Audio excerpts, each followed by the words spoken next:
Hey there, on this episode of Dan's Old Time Mini Show, I'm going to be making a mold to duplicate these space monkey Yazirians from the classic Star Frontiers role-playing game. All that and more today on the Old Time Mini Show.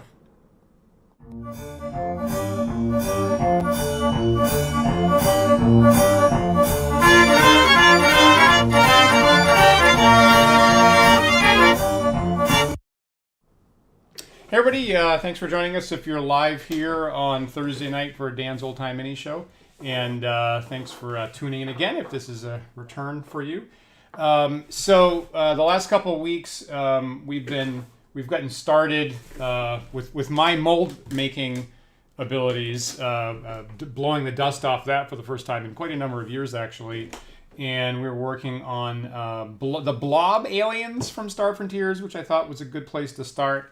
And again, if I messed that up, nobody was going to know because the Dralicites and Star Frontiers are blobs anyway. For what it's worth, I did a little bit of finishing work. Backways, thanks so much for checking in that we were actually online. I did a tiny little bit of, because last week I was in the kitchen actually throwing the molten metal into the mold to actually cast them. And I did a tiny little bit. I try to do almost everything on the stream here, but I did a tiny little bit of cleanup on the Dralicites that we cast last time. And Backways, you were actually asking what I was going to do with the slightly embarrassing blob bubble that was getting caught in the leg. So I just took a pin vise and just drilled that out. Is what I did there. So it looks pretty much like the original one. And then I primed it in white here, and it's ready for, why is that not quite unfocused? So it's basically ready for painting. And of course, the painting is the part of the process of miniature making that I like the least. So I'm kind of holding off on that until I run out of other interesting things to do on the stream. But it's got pretty good detail. Oh, and I took a file. I cut down the flashing that was up on the head. And I took a file and I kind of carved into the thing in his hand to make it kind of look more like a laser pistol, hopefully. I think that comes off pretty well. So, yeah. So I think that's coming out pretty well.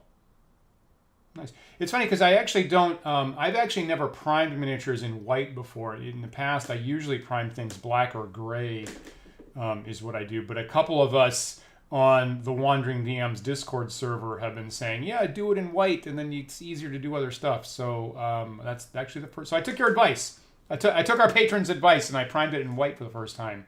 So hopefully that'll help me going forward. But what I want to do today primarily is make a new mold. As I get warm here, I'm getting warmed up into the show.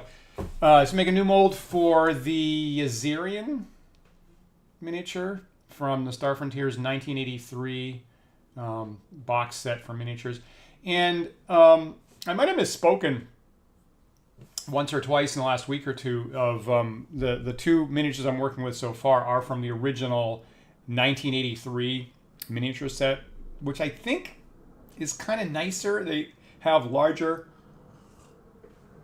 Oh man, I'm going to have a coughing fit just as I start here. Pardon me.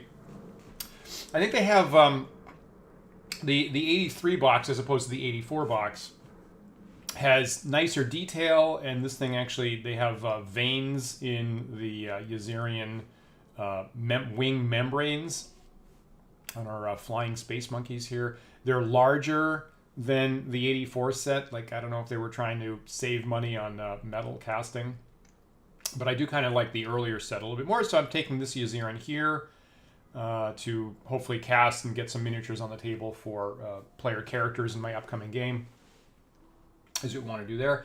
Now, and then before I do that, there's something else I want to work on. Where is that? Here it is. Okay. So, as you saw last time, let me grab the mold that we made for our Dralicite. As you saw last time, when I'm making a mold, that is huge. It has to have a pore hole, right, to kind of puddle up and drain the metal in when you cast it. Let me adjust this camera here. I think that's better. So I need this pore hole here, and for quite a long time, I have, this element that I made out of clay, basically, that I put in to make the pore hole initially. And as you saw last week, it tends to get stuck. The metal tends to get stuck the first time I pour it in this narrow little connection point right there. And having done that again last week, it came back to me that literally always happens. Every single time I make a mold with that, it inevitably always gets stuck in that narrow, because I have a piece of clay there for my pore hole implement. Pull it out there. That I made these many years ago. And I made it out of clay, and then I stuck a little piece of wire in there for the connection. And I don't know why I'm so dense about these things, but I think I have to finally conclude that the little wire element is just too thin. It was the thickest wire I had around, so I thought it was going to be okay. But that part is clearly too thin because it gets stuck every single time I do this. I don't know, I did this like dozens of times, and for some reason this observation never dawned on me that I have to do a better job with this. And then I do a mold, and I do a cast, and then it gets stuck, and then I take an X-Acto knife and I open it up and I try it again, and I do this every single time. Why am I repeating myself like this? So I think I got to make a better pore hole, and I think that's the first thing I'm going to do here to avoid this. Is I ought to have something that funnels in consistently and doesn't get to this bottleneck. And hopefully I can I would love to be able to make a mold that actually basically cast right the first time. And that's fundamentally what I got to fix. So I want to do a better job with that. Hey, William, what coloring are Drellicites? Okay, you're asking the question. You're asking exactly the question that's bothering me as I queue up to possibly paint the Drellicites at some point, is what coloring are the Drellicites? You're picturing gumdrops. Interesting. For some reason, I have this idea that they're just gray. And honestly, the point where I go to do that, I'm just going to pull up like a reference material for like an amoeba. I mean, I guess it depends on how thick amoebas. I don't know. I mean, there's got to be some color painting for like a cover somewhere of what Drellicites are supposed to look like. The covers of the miniature boxes here have this like weird hue to them, so everybody looks orange, including the people. Let me see. You know what? Okay, so we've done this before. Here's the back, right? So here's the back of the miniature box with, I guess, some suggested. Yeah, they're basically. Yeah, so at least here they've painted them kind of this blue-gray color. I guess that's where I got that from. This is what they got there. So they got Sadar surprisingly yellow, and then they have the Vrusk this. Well, that's a spacesuit. I shouldn't look at that. Right, they have the Vrusk green. I guess I knew that. Right, and the Yazirians are kind of a furry brown, because again, I feel that they're kind of alluding to Wookiees, I think, is what they were doing. So yeah, I guess this is what I have in my head, is the kind of blue-gray Drellicites. But I don't know, if anybody has a better idea, if anybody has a possibly better, more interesting idea, feel free to tell me, because I'm probably about to do that whenever I get around to it. I suppose I could have gotten gray primer and just like, bam, there you go, Drellicites, done. And not actually touch it with a brush at all. Because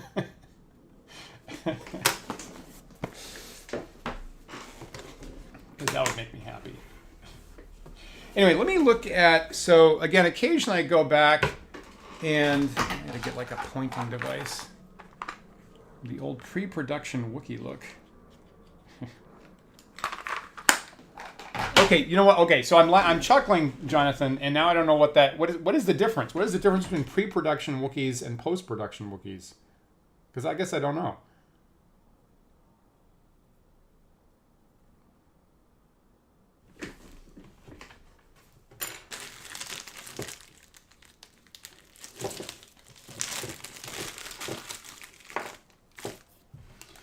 So occasionally I go to this pre-made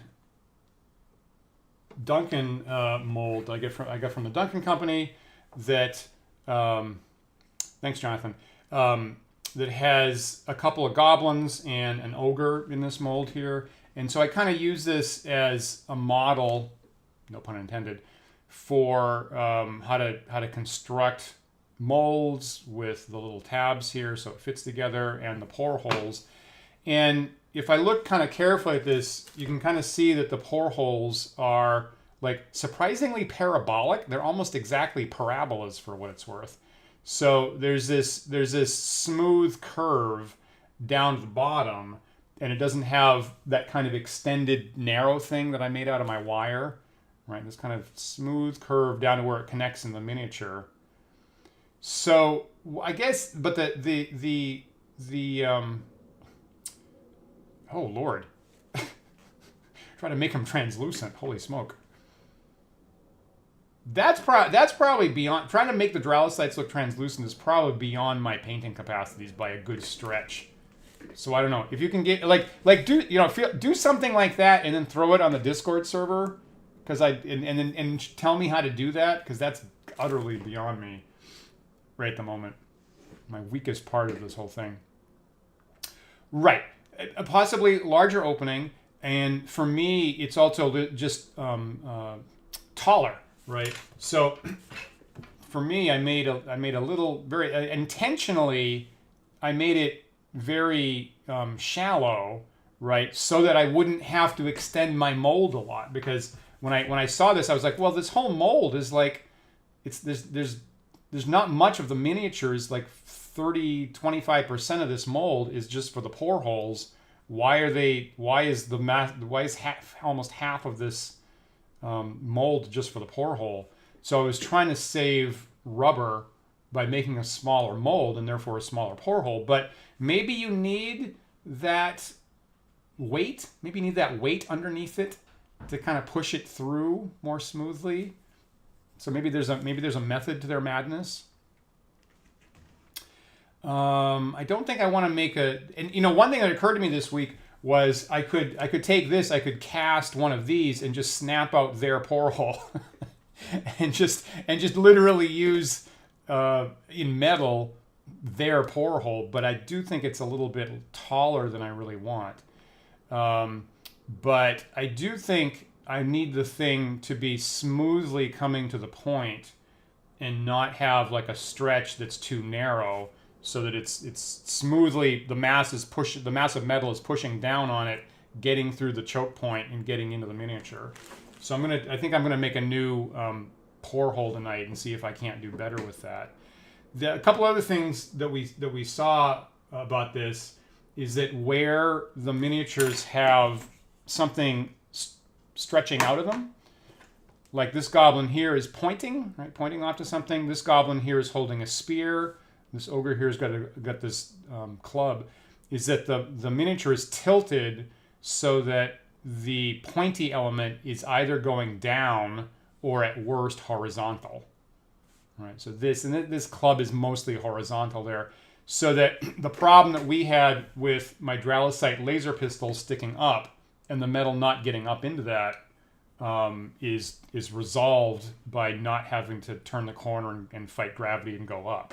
Right, a little bit here with the base, a little bit here with the base, but that has, at least even this is at least under the level of where the pore hole comes in, right? So it's quote unquote underwater, so to speak. And I've, in my spaceship miniatures, I've gotten stuff like that to work. So if I do have, I think probably the Dralicite miniature would have been helped if I'd paid attention to that.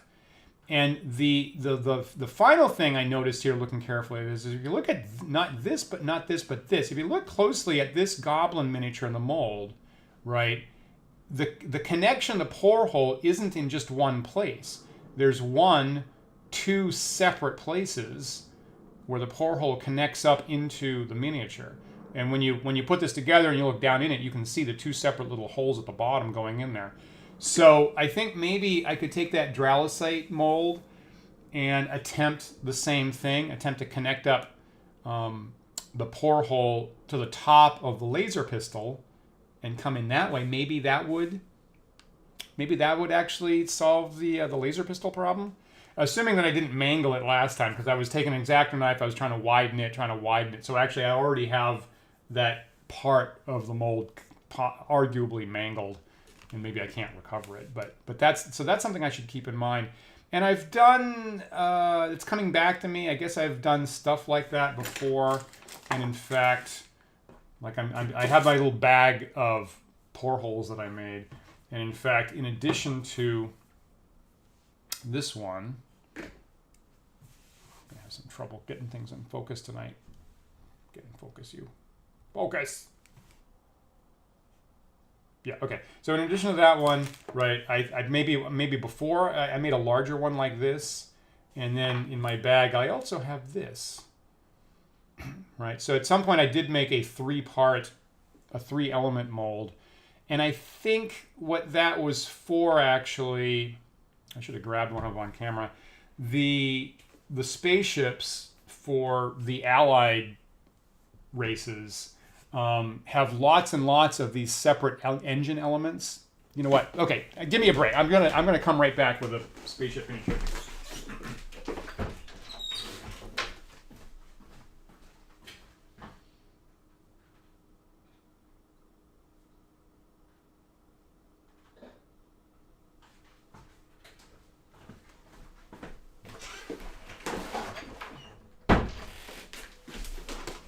Probably going into too much minutia about this, but so here is one of the Star Frontier's UPF, one of the Allied spaceships, and it comes, like in the box, it comes with this thing, and then these two engines, right, are separate, and you construct, right, you have to glue the engines onto the spaceship.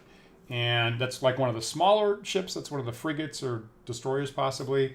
And then if you move up in size, the cruiser type has four, right? Has four engines that you're going to glue. 1, 2, 3, 4. And then you take another step above that. The battleship's got 8. So the box comes with this rather large collection of just these engine elements. And every time I build one of these UPF spaceships, I got to have either 2 or 4 or 8 of these engines, which are all, you know, perfect carbon copies of each other. So what I did was I made somewhere in my box here, I have one mold that has 3 of those engine elements, 1, 2, 3 after the other. So I can at least pour 3 engines at once. Is what that's for. So I certainly have a pore hole with multiple connections that actually does work, but I think it gets stuck, and I take an X-Acto knife and I do the whole thing. So I could have done better with that. Anyway. Bam. Wonder why they did it with that one but not the other 2. Yeah, I think so. I think looking at the Duncan mold, I assume the other 2 just worked. I'm guessing that probably the other 2 just worked, and then this one they were having some kind of trouble with it, maybe. And I'm guessing that it's this one looks kind of ad hoc to me. Right, like so this connection's right at the bottom, this connection's right at the bottom, this has one right at the bottom, and then maybe they were having trouble getting it into the head, which seems surprising, but there it is, and maybe they added this later. It's probably my guess. I've certainly used this for all of these things, and they come out perfectly fine. So I'm glad I have this example. I'm glad I have this example of possibly doing that. So I just dusted off my spaceships just today, actually, which was kind of good timing. All right, so making a new pore hole, which is not going to be super great streaming, but because I got to warm up the clay before I can do anything useful with it. Yeah, it is kind of surprising, right? I don't understand why. Focus. This thing's having trouble focusing tonight. Why? Maybe I'm just putting it too close. I don't know. It doesn't seem like that head. I don't know. He's got just a slightly bulbous head, right? He's got just a slightly goblin-y, bulbous Neanderthal-y head. sticking back in his skull. So maybe they were having trouble getting the metal to get up in there.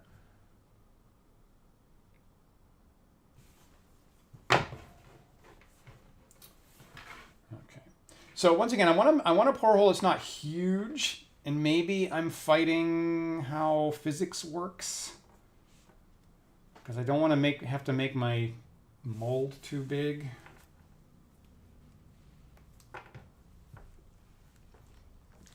just kneading up this clay here. Yeah, the molds, I got them from a company called Duncan, which years and years ago, which is still in business. I think they're based in Texas, the Duncan company, and they are, and I'm a little hazy, they're either supplied by, or they entirely bought the rights out to a UK company called Prince August. So all of the molds, I believe, are initially branded Prince August brand molds and metal supplies, I think. And Duncan either is or was their American supplier, or they just bought them out wholesale at some point.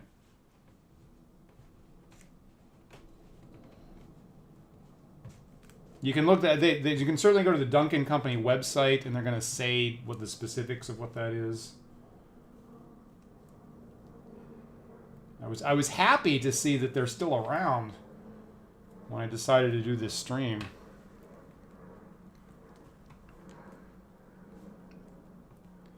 Is the air in parts higher than the pore hole not an issue? I have gotten that to work okay. Okay, now I'm gonna get another minute. I should just bring all my miniatures in here. What am I doing?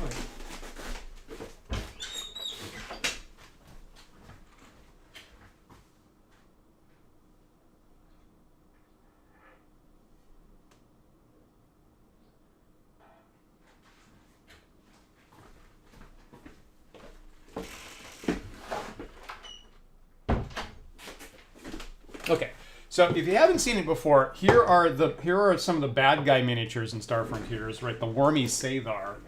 And I gotta tell you, and I was the right age, I get it, but for some reason, the design of these spaceships really got in my head, and I just adore the Sathar spaceship design. So there's one of their smaller things that could be a frigate or a destroyer. I guess that's gonna be a frigate, I guess. And here's one of their bigger ones. It's one of their cruisers. Right, and so they have this very spindly, kind of insectoid kind of shape to them, and these come all as one single piece. So if I recall correctly, right? Is that right? Or no, they can't be, because they wouldn't come like this. What did I do?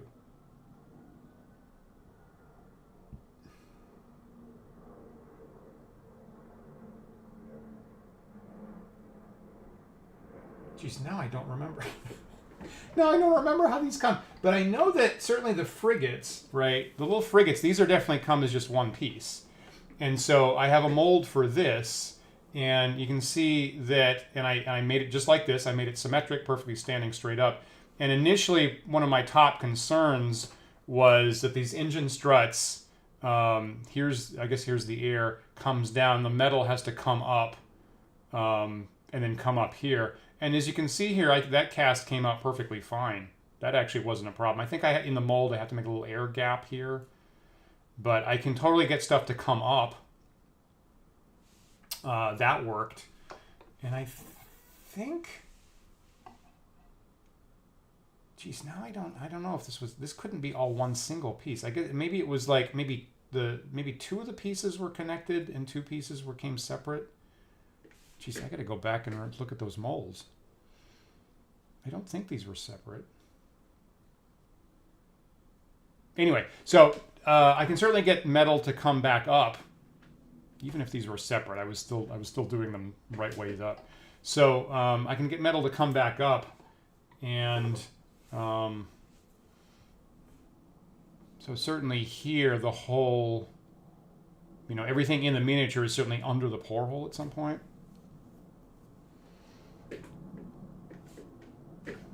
So it ought to work.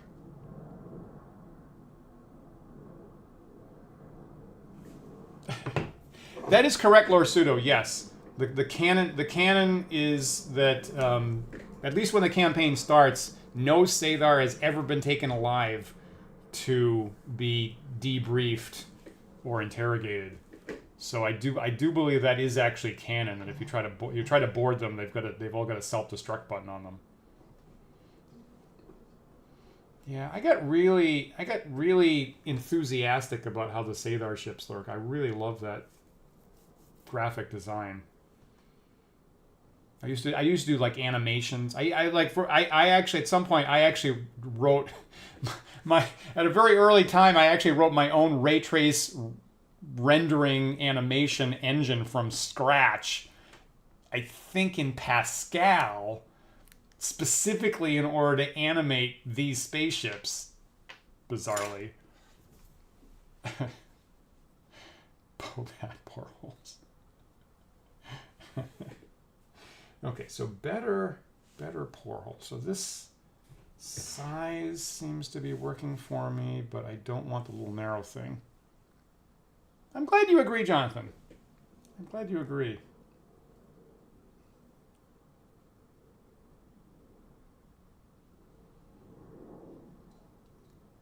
It's funny, I was really into that like around in college, and I think I was taking a graphics class at the time, and the idea of, you know, animation, Z buffering, and ray trace rendering were just on the cusp of a thing. And I think I got in this graphics class, and they were like, you can do this 3D graphics here. We don't care, you know, either language that it's around now. You could either use Pascal or you could use C++. You choose. And up until that point, I had used Pascal, so I wrote a whole graphics engine in Pascal. No, wait, it was Fortran. I actually wrote a 3D graphics package in Fortran for college. And then, so you could either use Fortran or C++. And I picked Fortran,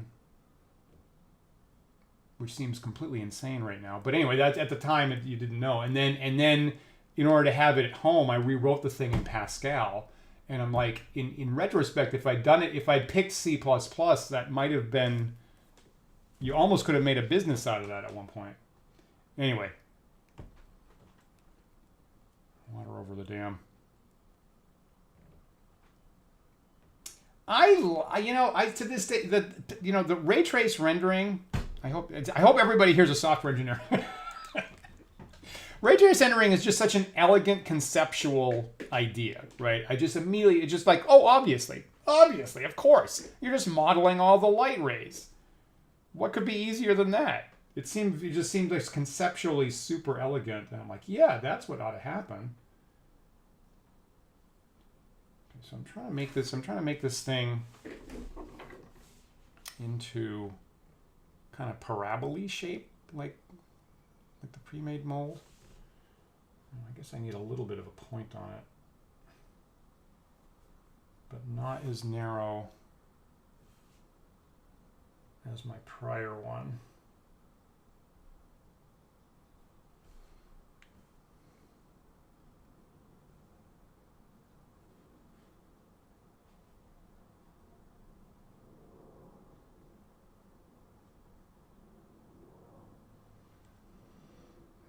That's good. I think I need, so in order to connect it, I do think I need a little bit of a point.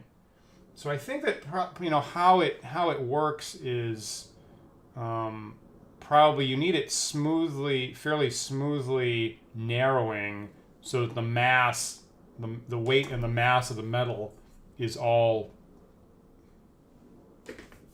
focused at that point to get through the bottleneck. And I guess I was thinking about this week, and I was thinking about wedge-shaped formations in armies, right? Which weirdly, and then I was thinking about that, and I was thinking, I believe there's still this debate about like all the ancient writers were all really consistent that like, oh yes, they formed the army into a wedge shape and they smashed into the enemy. And everybody nowadays is like, that makes no sense. It doesn't make any sense why that would, with a bunch of individuals, would help you, but every ancient writer seemed really, really consistent that was done a whole lot. So how the hell would that help you to throw a small number of people at an enemy army to begin with? I don't know, maybe if you have a small number of like elites or heavily armored types, you can put them at the front and try to smash through the line, maybe. And then the mass of everybody else tries to pour through. I don't know. It's kind of an analog to our porthole here. Yeah, that would be... What year was my rendering program? 95? Like, let me see. So yeah, something like 94, 95, 96, something like that.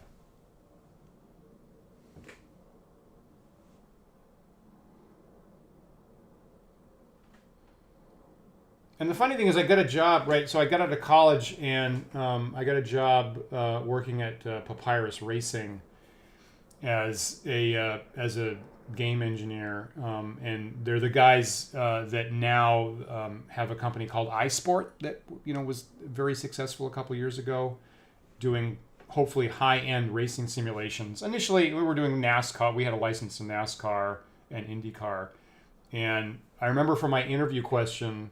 Like I came in, I was having like a tech interview, and I was selling myself as someone that knew about 3D animation at the time. I actually wound up never doing that. I worked on like audio and stuff, but the tech lead was giving me this interview and said, so, let's say you have a 3D object and you want to shade it, right? You want to shade it. We're not even talking texturing. There's a number of different techniques you can use to shade a 3D object in space. What is the easiest, most efficient one? And I said, yeah, the easiest is flat. is don't. And he was like, true, yeah, not the answer I expected, but no, that actually is an actual accurate answer. So I'm like, if you don't want to do that, you can do Garad, or you could do Phong shading. But if you really want to save the CPU cycles, because we don't have GPUs at the time, that came later. Then just flat shade it and make it look like a D20. Just like, show the facets. I don't care. Whatever. I have to look up what ancient writers were talking about wedge-shaped formations. But if I go to Wikipedia and I think I go wedge formation, they have a whole list of citations. I think, if I recall, last time I did that. Anyway, okay. So here, I think that seems like a smoother entry point than my old porthole. So I think I'm gonna try to work with this tonight. Lord Pseudo, thanks for checking in. See you later. All right, so Yazirian miniature. So speaking of having the miniature not exactly in straight up and down the mold, so obviously this guy doesn't have the same issue as the Dralocite of literally holding a thing straight up, but still does have these laser pistols here, which are weirdly square. Like when I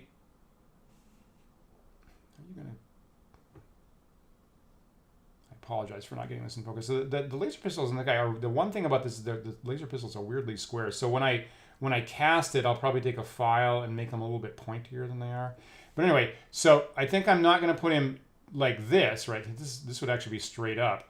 But if I do it like this, then they're kind of sort of horizontally, is my plan. So I can do this, have the porthole come into the head.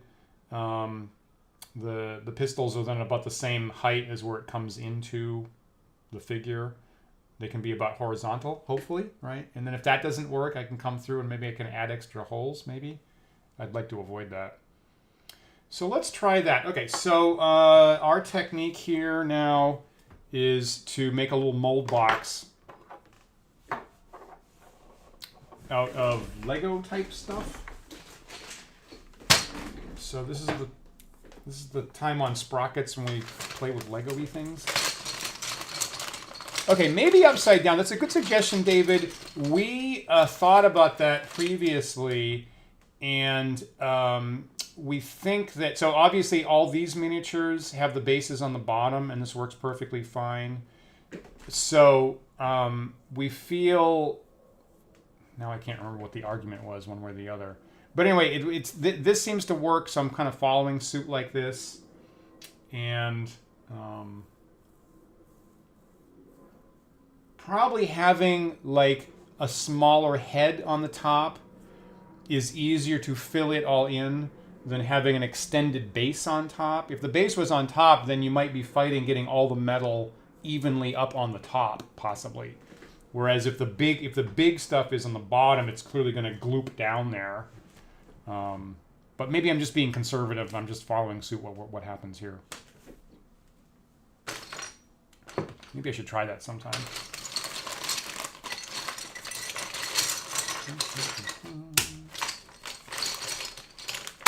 Oops. So trying to make a mold box that isn't too big, doesn't waste too much rubber. Here's what we do. All my base pieces. There's one more base piece. There you go. Like this. I don't even need this, I don't think.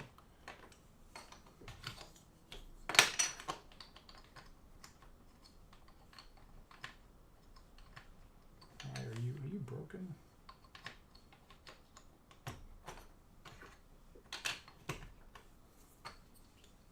That's like. There we go.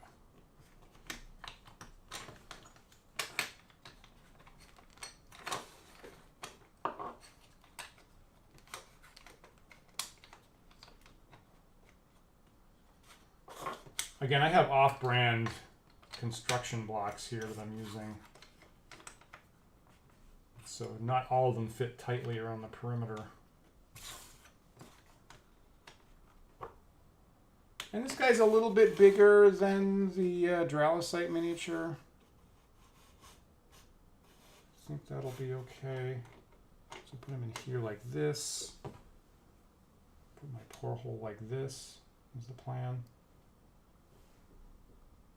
That looks pretty good. I almost don't even need it that big, right? Like this would be pretty good.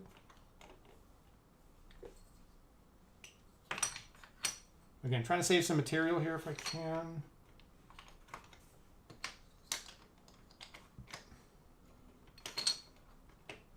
Yeah, like that. Yeah, right. I think that'll be good. That'll be nice. Yeah, thanks for looking that up, Jonathan, right?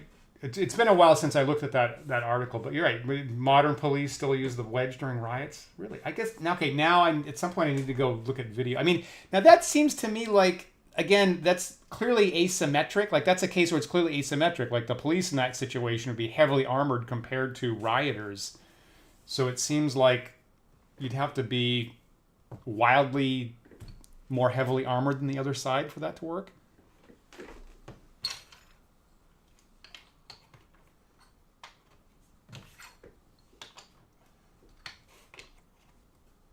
This is the kind of thing this is the kind of subject that tends to get me to like watch some video on YouTube and later be like, I really regret watching that.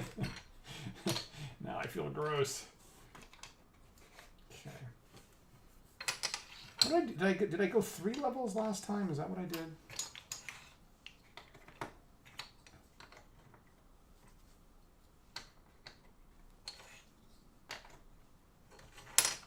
It's not like I have to fill the whole thing up with rubber. Okay.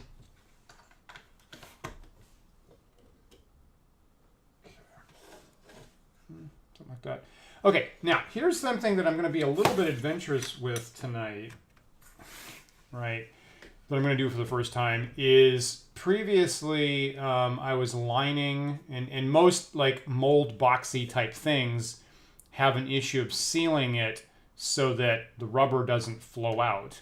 And you can buy pre-made stuff online, and the idea is like particularly the base of it, they're going to say I put a bunch of tape around every time, or take a hot glue gun and seal it all up.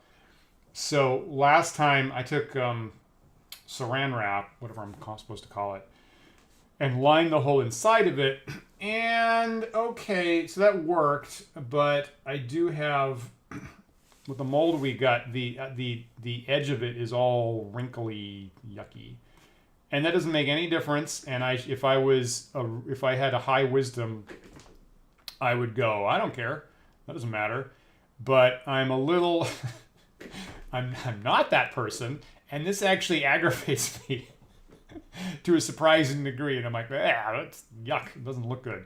So I'm gonna try to get away without that, and I'm thinking maybe, like, so the bottom half is gonna be filled up with modeling clay, so that's not an issue, and I'm only gonna have like a little bit of the top that's exposed.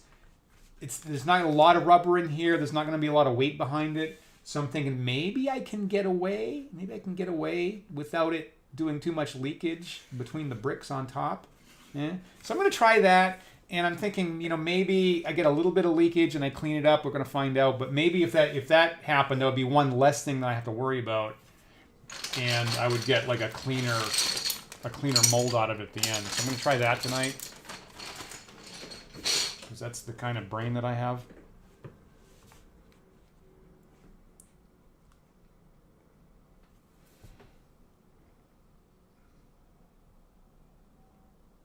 Yeah. It's true, I don't have metal tape on it. Yeah, thanks for looking at that, Jonathan. With my book of war rules, I tend to, like, once in a while, I kind of want to have wedge rules in there based on that, wedge formation rules, and I don't know, because I assume that I've got homogeneous units in Book of War, all the same type, and they kind of talk there, but it would be advantageous to have elites at the front or heavily armored types, and I'm like, I don't want to get into that if that's the primary advantage. I guess there's also the thing, right, about potentially, I guess there's an issue in there about, like, controlling the formation, is that if you have, like, a small group at the front, it's easier to control the group, just like, follow those guys. Just see those guys, look at those guys, they're the leaders, follow them. And then it's easier to kind of direct the unit, possibly, than having the front,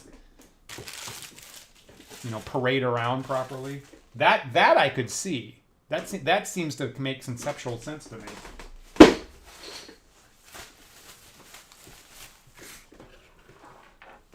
Clean my desk a little bit here. Yeah, I was just grabbing it. I was just grabbing my pack of newspaper. Thank you for that, William. You knew exactly the next thing I was at risk of forgetting. I'm just going to pack this thing with the modeling clay right now. Where is that? Did I say I was going to use orange this time? Right, I was going to use orange so that I can see the pore hole better.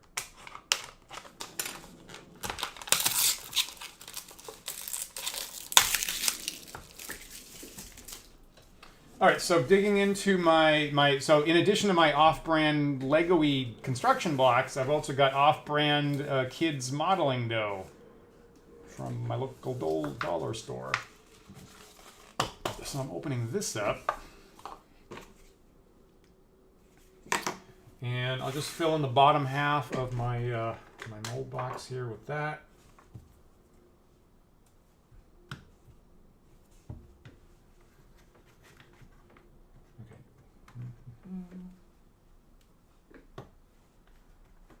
And part of me here is like, oh no, I'm going to get divots on the outside of my mold. But then I'm like, wait, no, the rubber is never going to touch that.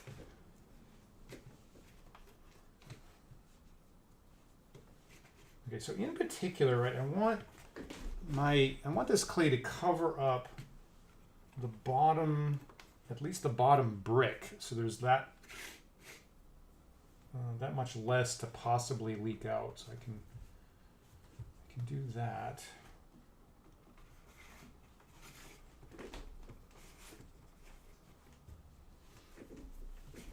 Everything on camera here at once.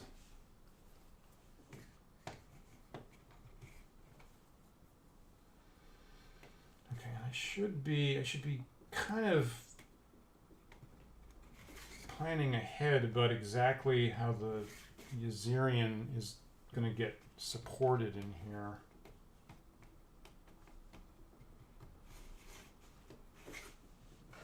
Now he's pretty flat. He or she is pretty flat, so it seems obvious that I want him in this way in the mold. That seems pretty obvious. there isn't anything that sticks up or down too much that I need to worry about supporting. So actually this is pretty easy, but I do want to try to get, if there's anything risky here, it's probably these really thin wing membranes. So I want to get that right directly on top of the clay to kind of get well supported. And hopefully that I can, with any luck, I can get that to come out with the veiny detail there.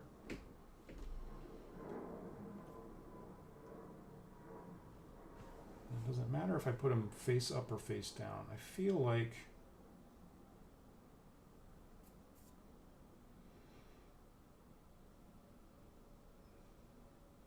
for some reason my intuition says I should put them face down for some reason. I'm not even sure why I'm saying that.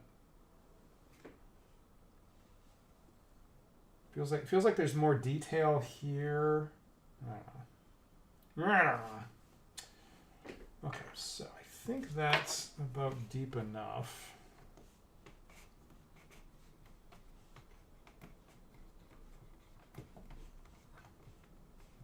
I think that thing's totally square. So pore hole can go here. Put it like that. The pore hole should go just a little bit to the right, and I'll sink it in right there.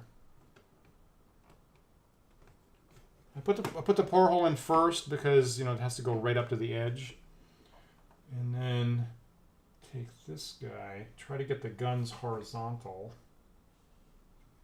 Stick it in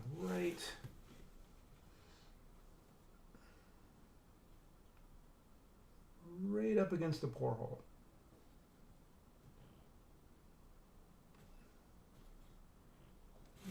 Okay. All right, so I got that in there. Right, just a little tilted to help the guns, hopefully. I think that's pretty good. All right, I've sunk it in as deep as I can, right up to the clay.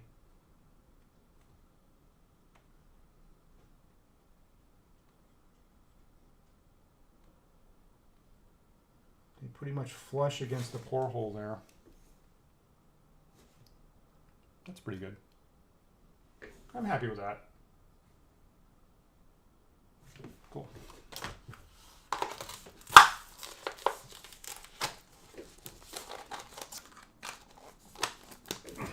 Close you.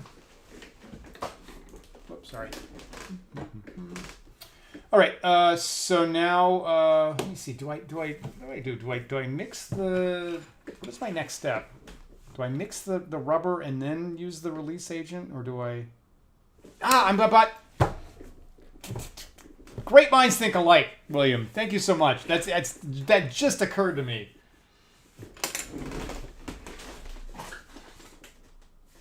That just occurred to me. So as usual, I got to make, that's the thing, and William knows I tend to forget the what we call the registers, the tabs here, to connect the mold up. I swear it, like a quarter of the time I always forget that. So just a little pokey thing. I don't need it too big. That's the smallest thing I have. So a little pokey thing here. Here.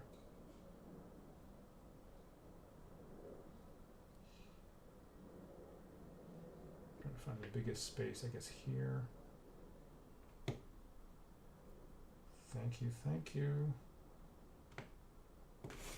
There you go. Okay, so the rubber is going to run down there and make my little tab register things.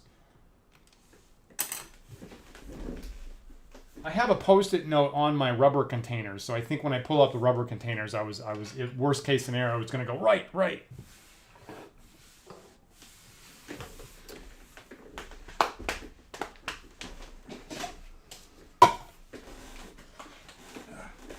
Yeah. Okay. So pull it up. So here's my rubber container. Sure enough, don't forget those notches or tabs or slots or registers or what I'm supposed to call them in the two-part molds, dummy. You may notice that note is dated 2013. And I still need this. Thank you, Pastan.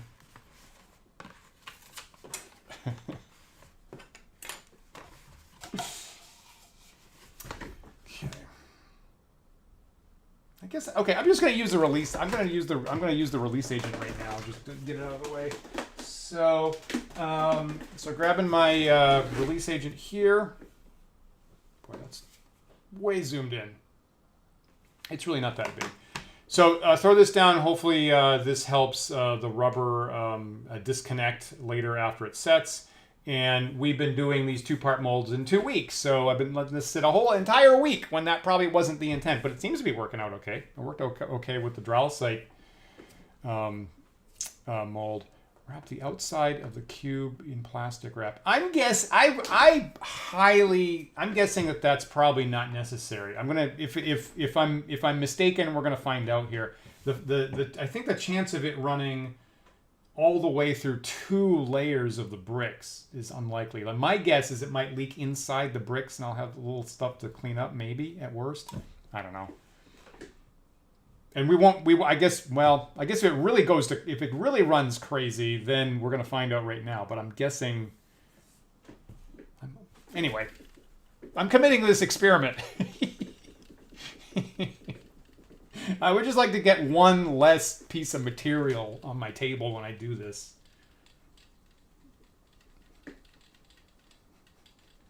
All right, so just shaking up my release agent here. Reminder about safety issues I probably should have mentioned at the top of the show. The minis I'm working with do have lead in them, right? They're literally old-time miniatures. So the miniatures I'm duplicating and the ones that I'm casting myself are mostly lead. So be careful about that. I'm going to wash my hands carefully once I get done here. A lot of the stuff that we're dealing with here, this release agent, the silicone rubber, throws off some amount of vapors. You're supposed to use them in a very well-ventilated facility. So here in New York right now, I do have my windows open, trying to air out my room. I do have a air quality monitor that I'm looking at on my desk right now that's currently green, right? It's in the green level, which is great. So if you have a better ventilated workspace, you can probably do better than I do.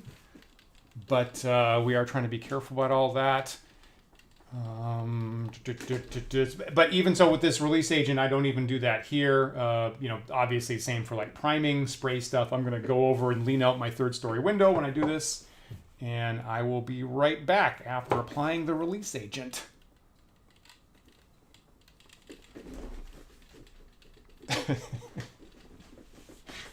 I have a lot of checklists, but apparently I need at least one more. You know what? I should put on my task list, make another task list.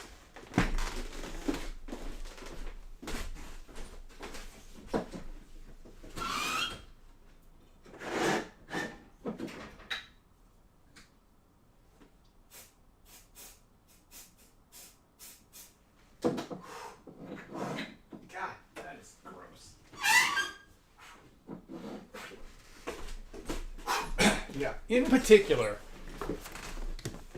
make sure it's well ventilated when you use a release agent, because that is legitimately foul.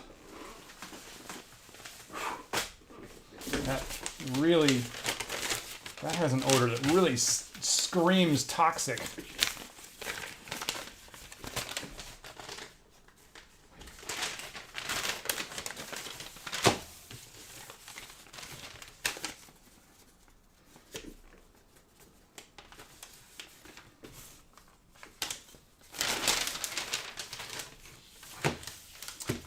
Okay, got the release agent on there. So now grabbing my rubber, as I usually do. And again, using the Umu 30 brand silicone rubber. Very easy to use for beginners. There isn't any easier product to use that I know of. It comes in these 2 parts. Part A in the yellow bottle, right? Part B in the blue bottle. And you use equal parts of each, so you can just visually kind of check. You don't need to a scale to measure it like more advanced type stuff. You are supposed to stir it well.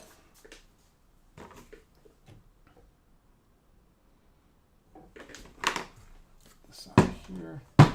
Don't block that camera.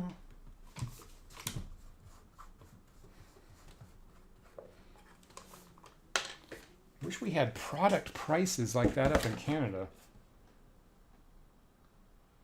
Yeah. Did I put the price on this on camera? Is that what I did? Okay. So the pink stuff, this pink stuff is incredibly viscous, and this is frankly not a lot of fun to stir.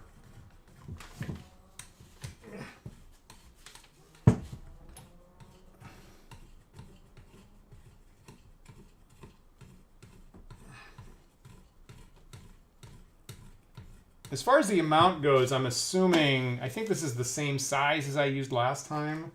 So when I did the math, I needed like 1/3 of one of these units that I've got mapped out here, 1/3 of one of these units each.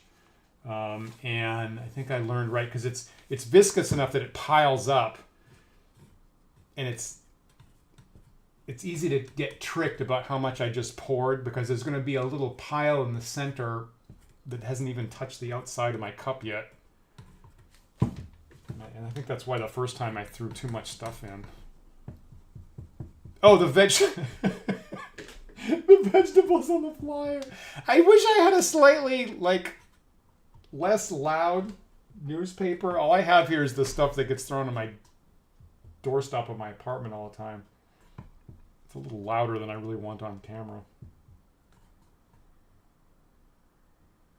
Okay, now I'm wondering how old the newspaper is. I think this is going to be in the last year or so, I think. This isn't super old. Okay.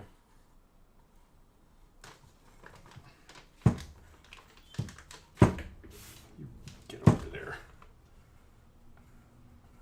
This part of cleaning off my stir stick is always tricky. I guess it gets easier the more empty the bottle is. Okay, so trying to pour 1/3 of this and reminding myself that it piles up in the middle, so don't pour too much.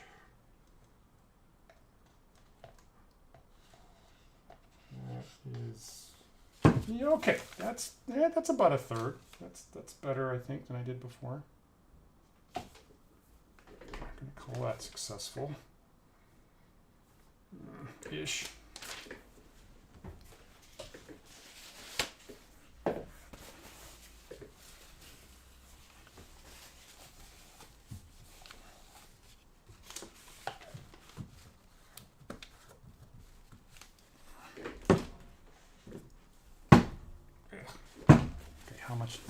How much do I get on my fingers is the question. And then that's not a chopstick. What are you doing there? Okay, so let me stir up part B, the blue stuff, which is a lot thinner, a lot easier to stir for what it's worth. Oh, that's a delight. See, that's a delight. This I have no problem stirring.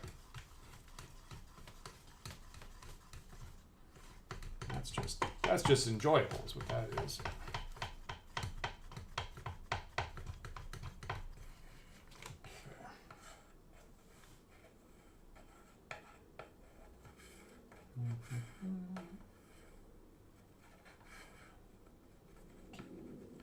Dipping it back in over and over again. Okay. All right, so same thing. And now again, this is less chunky, so I should be able to do a better job with pour here.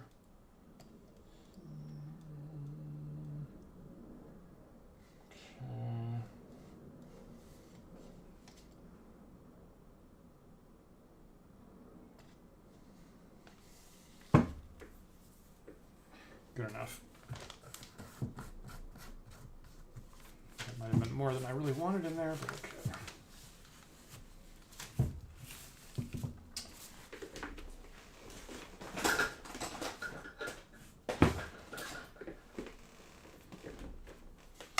And then stir this up, try to get a nice, looking for kind of a nice purple color.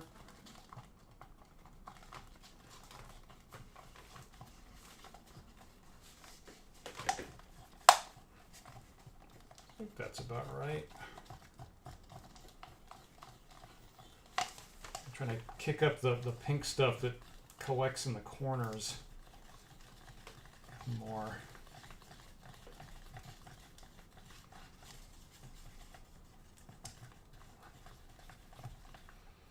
And again, this stays like this, I think, up to 30 minutes, right? So I don't have to rush too much. And then after you pour it, it takes up to like 6 hours is the estimate to actually set. Okay. I think that's pretty good. Right? That's just kind of eyeballing the color. That looks like what I got last time. That looks good. I am not drinking the forbidden Pepto-Bismol. I guess, should I add that to my safety list? Do not drink. Do not spray the release agent in your eyes, and do not drink the rubber silicone rubber. Okay. And then we pour.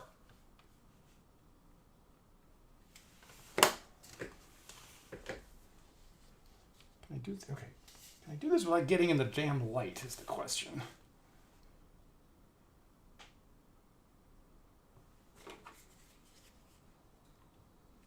This would be the point last time where I realized I hadn't put the registers in.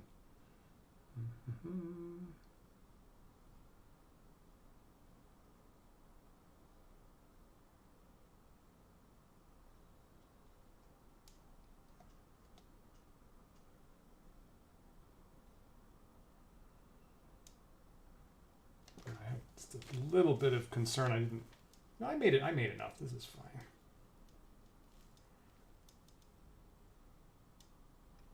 So I'm kind of looking to see if the thing is draining out the construction bricks.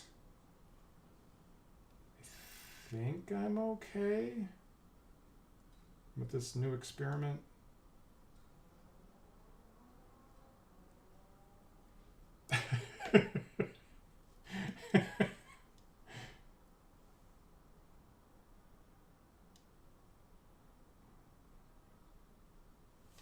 Okay.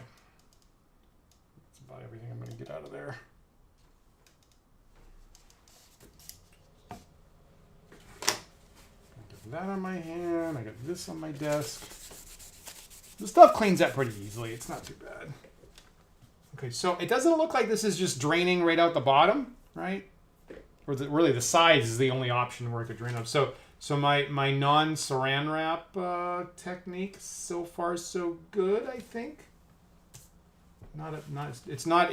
I can't declare it a disaster array yet. Hopefully that gives me like cleaner sides and just makes the OCD part of my brain happier. Yeah, there you go.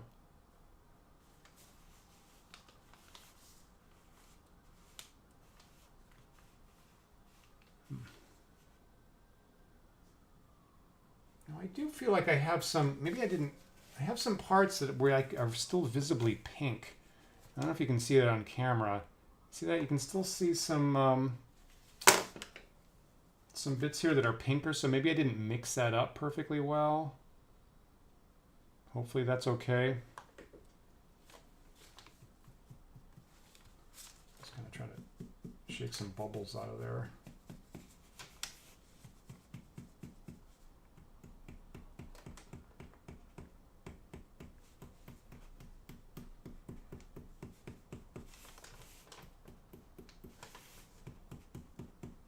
I'm going to be very happy if this actually works sans saran wrap.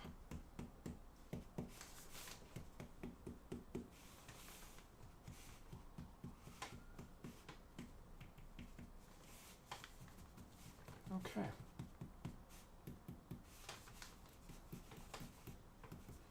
All right, so with any luck, that is part one of our two-part Yazirian mold. Star Frontiers, I hope.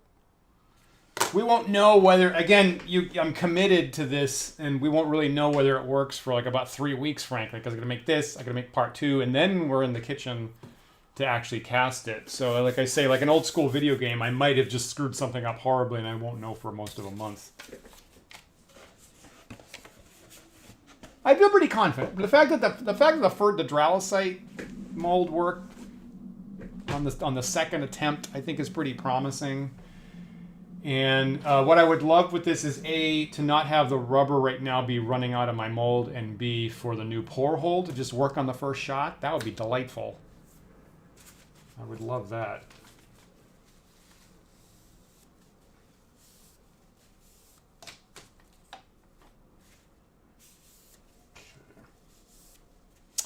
All right, what are we at? So we're a little after 10 o'clock, and I usually do this stream for about 2 hours to 11. So what else can we do tonight?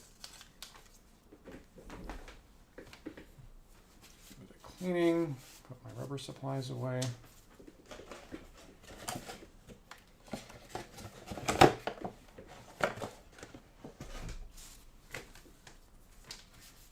These bottles can get very messy, I got to admit.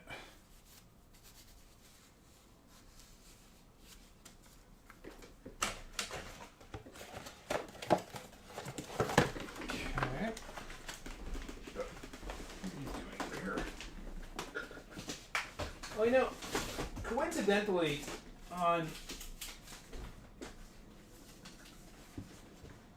about to lose that important poster. Coincidentally, right on a prior week, I was saying that there's this this blue yellow stuff, molding clay something. You mix it together, it turns into green, and then it solidifies pretty quickly. And I have a supply here that I use for some stuff for some little sculpting things I've done in the past. But I was like, I don't have the label anymore. I've had it for years. I don't have the label. I don't know what it is. I don't know where to ask for more. And I mentioned, I think a week or two ago, that I was going through some old photos, and I found a photo of the original container that just happened to be on my desk at one point, and I was like, oh, thank goodness, there's the name of the product. I know where to get it. Now, just this week, I was going through I was cleaning up my box of molding supplies, and I realized that I had saved the label. And all that kvetching, of course I didn't throw it away. I'm too much of a pack rat. I took the label out, and of course I packed it away, going, I'm going to need this someday. I didn't. All that worry was completely beside the point, because yes, I kept the label. Knead-A-Tight, so at least this for Knead-A-Tight blue yellow, the original green stuff. And you can make a dragon. Sold. I'll take one of those.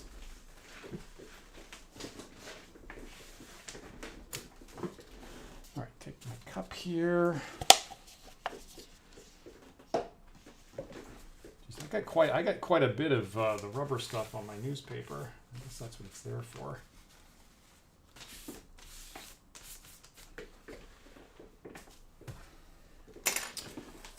All right, so how about this? How about I get an index card? And I'm going to put the mold box to the side there.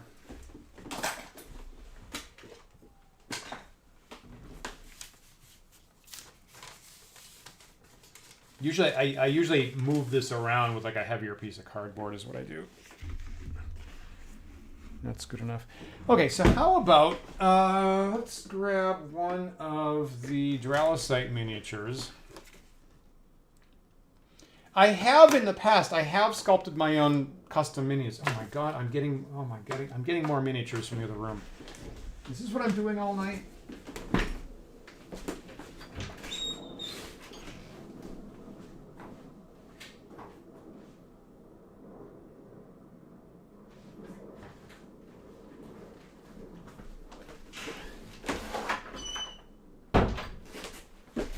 So since you asked, and since I am, it's very small. It's a very small thing, but I am pretty proud of it.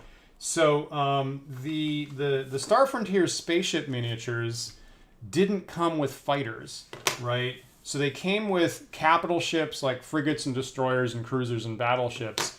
And the game itself has, as a very important element, small fighters, and they have, these carriers, and they launch out the fighters. And in fact, for the bad guys, that's their primary number one assault mechanism, are these assault carriers that disgorge a bunch of fighters. And the miniatures didn't come with any. No fighters came with the miniatures. So to me, that seemed like a really obvious gap, a really tremendously obvious gap if you want to play, the Starship game. So that I actually did sit down, and I actually did make my own fill-in fighters. So, and you can see here I mounted them 3 at a time. just so that they're so small. I didn't want to have to make stands for a million. So I did. They're very simple, right? They're very small. They're very simple. But I did take that green modeling clay and make one of these fighters for the good guys. And they kind of, Star Wars style. They kind of look sort of like World War II planes. And then I made one, and then I cast that, and I made 3 copies of that, and then I glued them together, and then I made a mold of the 3-way thing. So I have a mold to make 3 of these good guy fighters at a time. And the bad guy Scyther fighters look like this in the book. Right? Sort of... kind of alluding to like Klingon bird of prey type things. Again, these are all one-man fighters is what they're supposed to be.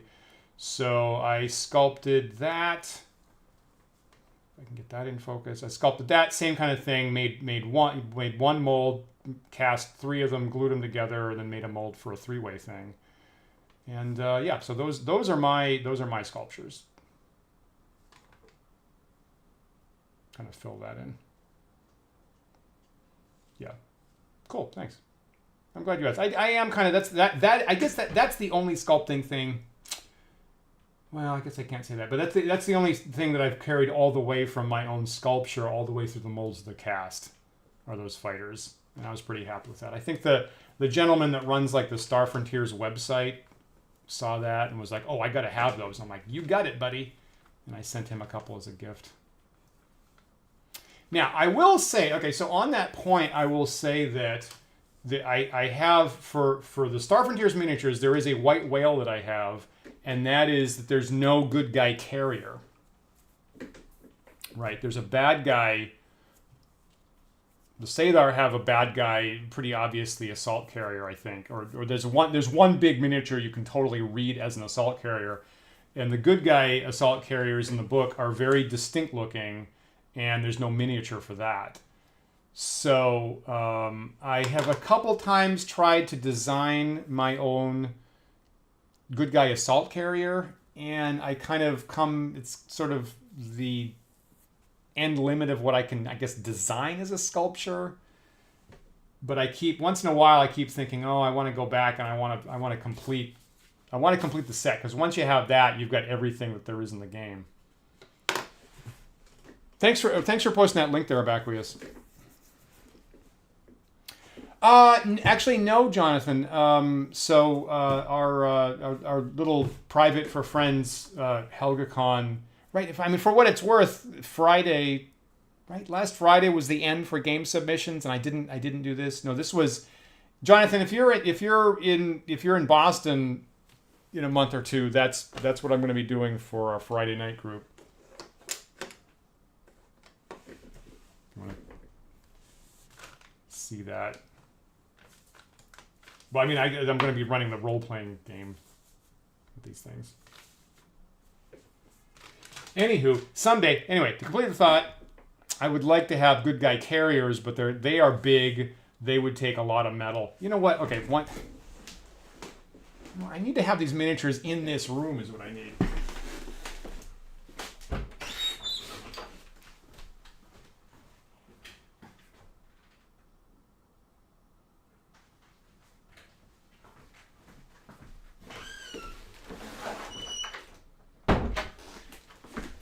All right, just because I want to share, here's the one other thing that I did here to add to the set. So I did make these fighters, and then I also, the battleship miniature, right, the good guy battleship miniature, which is the biggest, best thing in the whole game, comes in 2 parts. It's fairly large, but not big enough. Not big enough. It comes in 2 parts, and you put it together, and it's significantly smaller than the biggest bad guy ship, which isn't right. In the game, the battleship is clearly significantly bigger than anything else, right? And in fact, part of the campaign lore, oh my god, I'm using the word lore like that. I can't believe that. Part of the campaign background is that the giant allied battleship is bigger than anything the bad guys can technologically figure out how to make. And that's given them, even though they've only built 3 of these battleships, that's given them an edge up against the bad guys as a result. So the fact that the miniature comes and it's actually a lot smaller than the biggest Sadar ship is clearly clearly not correct. So I went to fix it, and oh god, I have to zoom out. So anyway, I'm trying to show the. I'm gonna zoom way out. I'm trying to show the battleship that I got. So you see, with the original miniature right here, right from here forward, that's part 1, and from here backward, that's part 2. And I thought that the whole thing needed to be bigger. That doesn't match what it looks in the book. So and probably as I'm pointing this out, it's kind of obvious. So I sculpted this extra bit in the middle, right, was me. And if you look, yeah, so now that you notice that, you'll probably notice that this has somewhat less detail than the other parts. But this whole bit here with the conning tower and these knobs and this bit here and the bottom conning tower, right, that's my sculpture there. So I made a mold for that, and now I've got 3 parts and connect that whole thing up, and now I have a legitimately huge battleship that's bigger than anything else, matches the scale of the ship as shown in the book and like on the cover of the Spaceship Rules. And that whole thing is all metal, right? So this is all solid metal that you're looking at. And you know, it's got the 8 engines right on the end that I was talking about. And this sucker is heavy. You could easily damage a person with this. I don't know how many pounds it is, but it's really heavy. And I had to make an extra custom. You can see what the bases look like on everything else, right? They have these little X's. So that wouldn't support this sucker. So I had to make a one-off base just for the battleship, and then the wires I was using to support them. Okay, Dan, don't drop this, because if it hits you in the foot, you're going to break your foot. And so the wires weren't big enough to support this. That if I used the same wires, they would just bend, and they would just bend under this thing. So I had to take construction nails, and I had to hack off. I guess maybe I used the pointy ends to go into it, but I actually had to use construction nails to get something big enough to actually support this sucker. And that is a beast.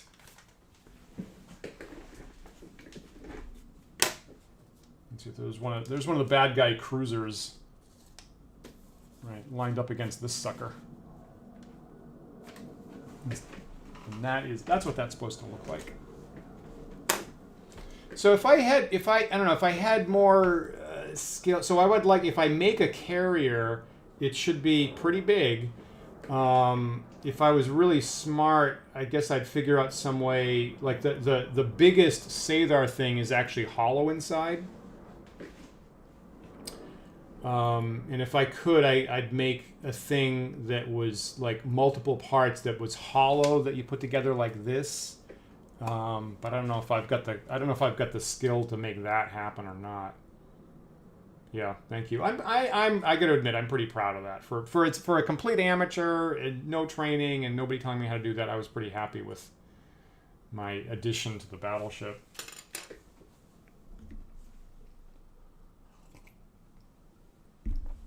Just get the fighters in for comparison's sake.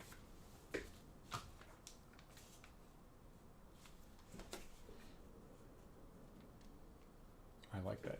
The only problem is, to date, I mean, maybe I should make a stream out of that. To date, I really haven't been super successful at finding someone to play the game with me. The spaceship game is a little bit, slightly too complicated for Isabelle, or maybe the problem is it smacks her of the physics of it smacks her of this Formula One game that her brother and father would torment her with, I guess, at an early age. So that doesn't come off super well for her. And I've actually had like another mathematician in my department at school over once, and I tried to engage him with it, and it was too complicated for him. I've said that before, and I was like, oh no, this is not a good sign. So I'm still looking for, I don't know if anybody's in Brooklyn and has a hankering for Star Frontier's spaceship campaign. Ping me. Leave a comment on YouTube, please.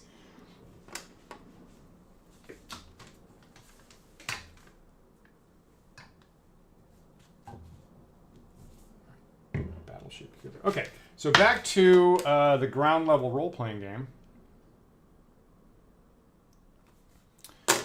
Maybe we got a little bit of time to do a little bit of painting on these, which is the thing that I'm the worst at. So I'm gonna end the stream here with something that's embarrassingly bad. Now, so primed these guys. I primed a couple of these guys here in white.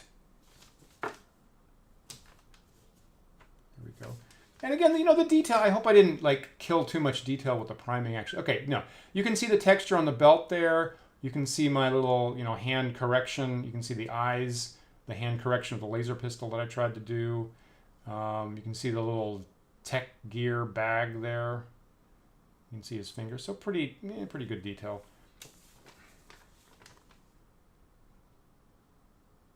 I guess I picked up my 3 favorite ones, I guess.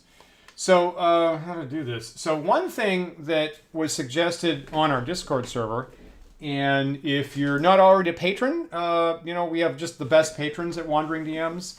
So if you'd like to join them, please visit patreon.com/wanderingdms. And every one of our tiers gets you access to our private Discord server. And we're constantly talking about miniatures and role-playing and old-school war games and horror games and D&D and stuff like that. William, thanks so much for checking in. The painting will be a cliffhanger, actually. Well put. So and it might have been William as he takes off, actually. Somebody suggests, you know, William actually is very active on our Discord server. He's probably like the chief. He's probably the painter-in-chief, actually, on the Wandering DMs Discord server mini channel. And so, and also great at construction stuff. So some part of a conversation that he was in, someone suggested, well, if the painting sucks, just prime them white and then like do a gray wash or something and just say, hey, they're black and white, buddy, players. You know, you get a little bit of texture, that's fine. So maybe I'm going to try that. I'm interested in what that's going to look like. So maybe I'm going to start with just doing like a black wash on one of them and seeing how that comes out. My intention, I think, is to like have 3 miniatures on the table and probably like Kurosawa color them, kind of obvious, like red, green, blue or something like that, and the players can pick from them. But I just want to try... I'm going to try one of them just black and white. Now, I have, I think as I said a prior week, my kind of bad experiences in the past with the painting might partly be because I keep trying to do it on the cheap, punky style with kind of, you know, cheap implements. So I did, for the first time ever, actually acquire dedicated brushes and paint specifically for miniatures. I've actually never done that before. So I'm going to break out my new brush set. I haven't even opened it up yet. Yeah, see, I agree with that, Jonathan. Literally the only thing they're wearing are the bandoliers. So they're gonna, like we were talking at the start, if I make the amoeba flesh kind of gray bluish, frankly, the only thing I have to actually paint on them are the bandoliers. That's the only thing that they're wearing. And then I was debating about the guns actually. I suppose I could make. I feel like the guns have got to be metal. I guess I could make the bases, right? I could color the bases different colors. I don't think that's too gaudy, probably. But yeah, it was the bandoliers that I was thinking of different colors. You know, the other thing that occurred to me when I was priming these is with the spaceships, right? I can't get them on the screen at the same time, right? With the spaceships, they're 3D in space, and I have to prime and paint all the way around. So the priming had an extra step on these things because I had to get top, bottom, all the sides. And when I actually primed these guys for the first time today, I was like, oh, wait a minute. I don't need to worry about the bottom. That's nice. So I just left the bottom unprimed. I was like, oh, well, that's... I was like, oh, so how am I... Oh, that's so much easier. Just bam, just once.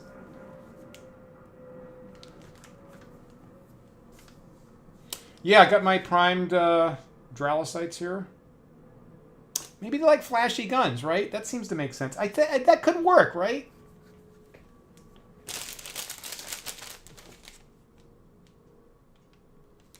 I should try. I feel like that would be nice to implement. Like, so the Bandula plus the gun seems like that could be a good match. So here are my brushes, and I can't remember what the brand is here. I don't know. It says miniature paint ... NE Warhammer 40K. So I think they were just labeling a whole bunch of brands that you could use this with. So there's my brushes.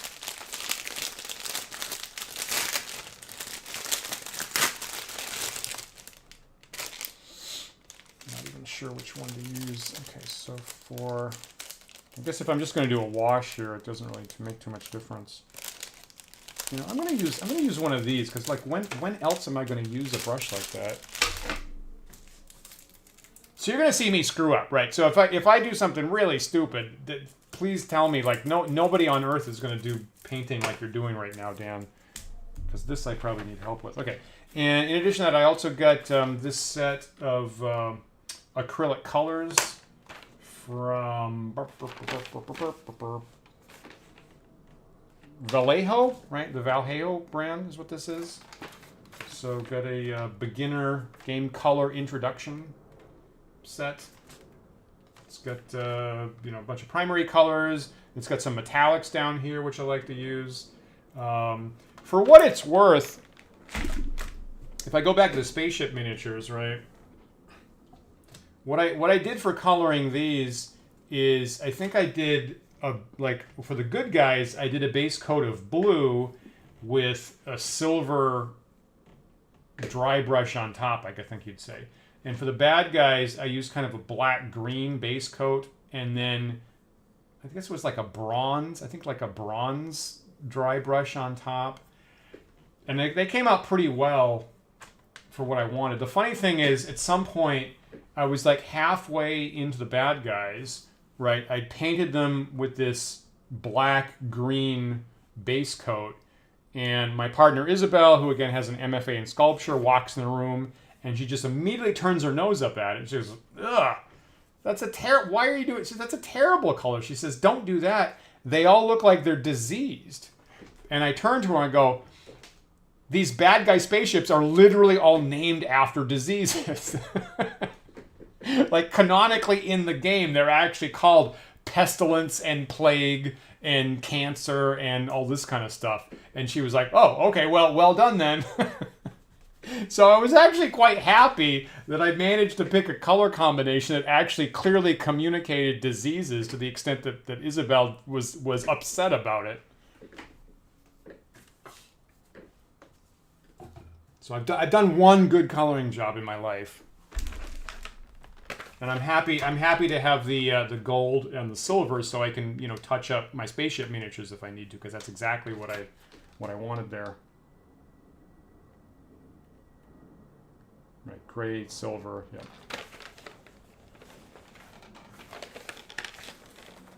I'm gonna open this up.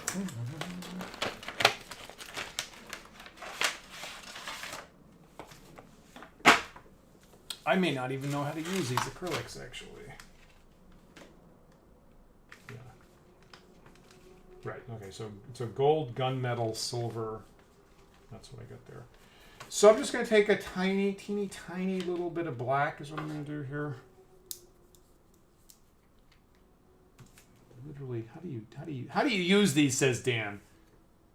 Do I need to poke a hole in it, or is it just...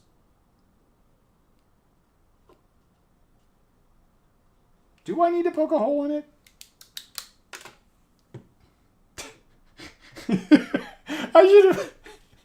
I should have figured this out before I do it live on camera. Someone tell me, these kinds of bottles, are they supposed to be immediately squeezable, or do I have to poke a hole? Oh, there we go. Okay, nope. There's a hole. That's what she said. Okay.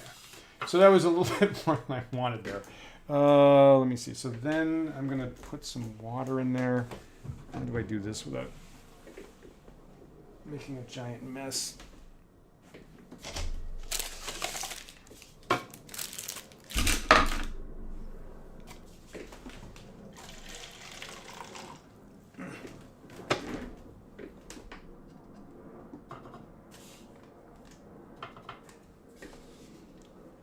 almost inevitably going to make a giant mess.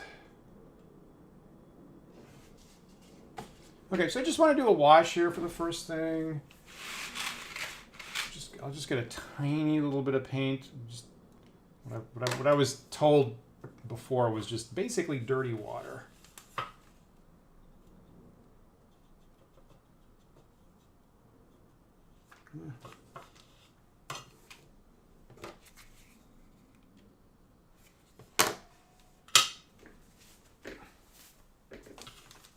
All right, let's try that.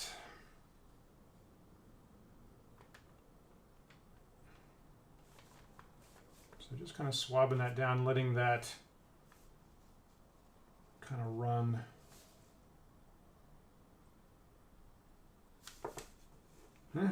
Done.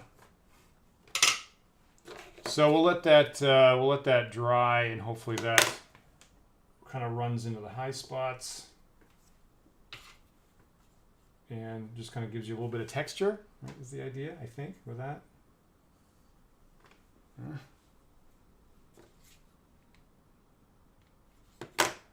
Now, coincidentally, that almost gets you that kind of gray bluish color, which is supposed to be the texture of the dralocite. So I suppose if that...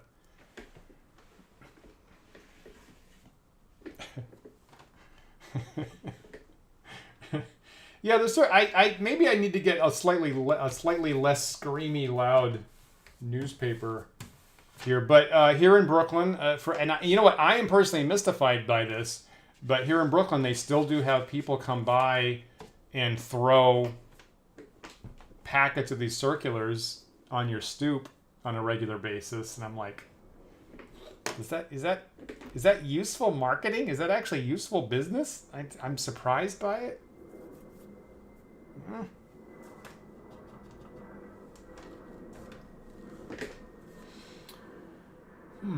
I might have made that a little bit. I might have put a little bit more paint on that than I expected, than I intended. Let me try to.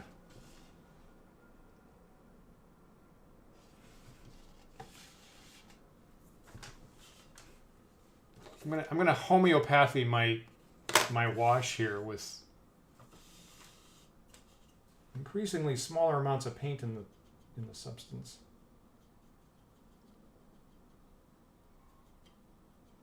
Yeah, you know, I walked out today in, I guess, a little bit of a rush, I guess, and there was one of these on the stoop, and I actually kind of angrily threw it into the bushes, which then I have to go pick up later, but.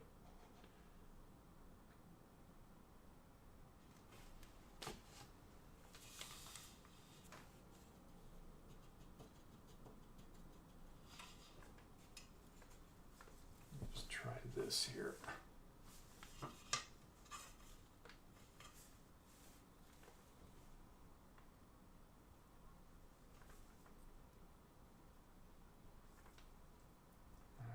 Too light for my quote-unquote wash.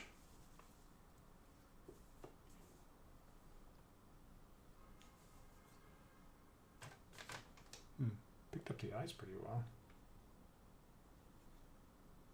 That might be too light. Okay.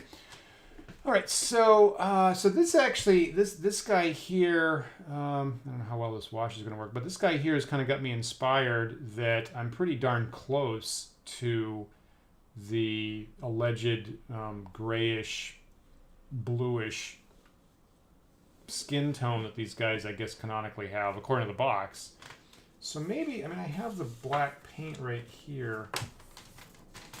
Maybe I'm going to try that. I'm going to try to officially paint at least one of them. And I think I'm going to coincidentally paint me while I do it.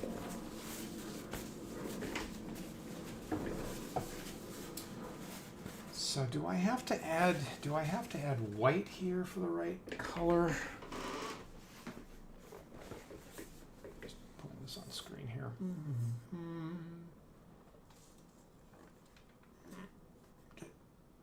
Anyway, you can, even if it's not in focus, you can see the tone of what it's expected to be, that kind of bluish gray.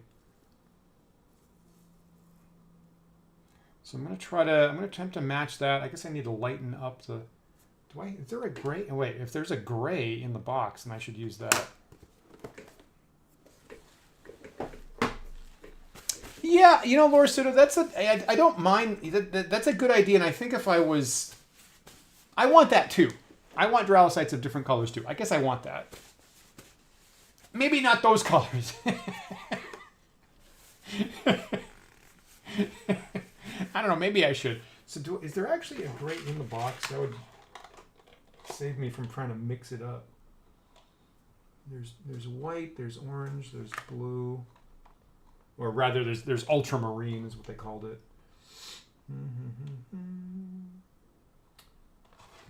What are all the colors here? Okay, there's dead white. Okay, so because you need that for your skeletons and your undead. There's sun yellow, orange fire, bloody red. Yep, because you're gonna have blood. Ultramarine blue, because you might be using this for Warhammer 40k. Dark green, goblin green. Oh, bone white. Oh, that's interesting. They're separate, but dead white and bone white are two separate things here.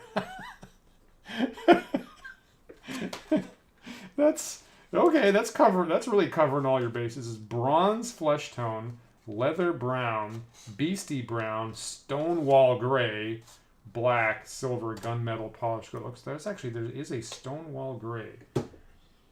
And then maybe do that and a little bit of the blue thrown in there, maybe.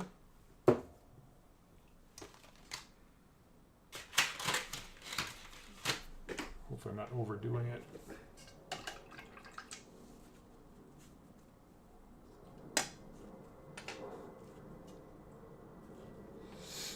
I think I'm super thrilled about how that first wash is coming out. I think I put too much paint in there.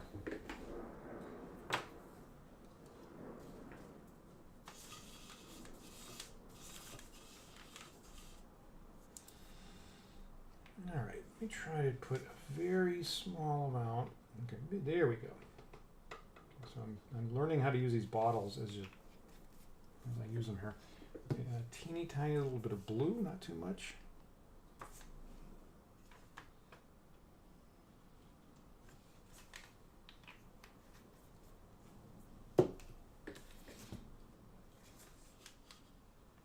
Oh, well, good. Thanks for looking that up, Lord Pseudo. Yeah, the actual game rules say they are generally dull gray and lined with dark veins. Well, there's no way I'm going to get the dark veins in there.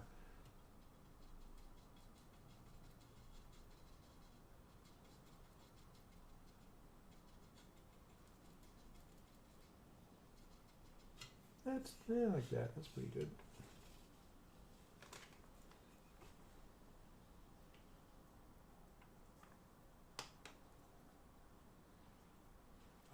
I like it. I like a miniature that's easy to paint. I am a gray blob. It's canon, fanboys.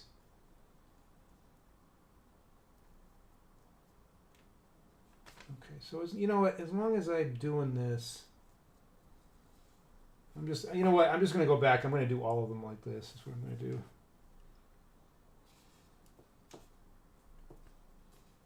Can add a wash for detail later. This is fine.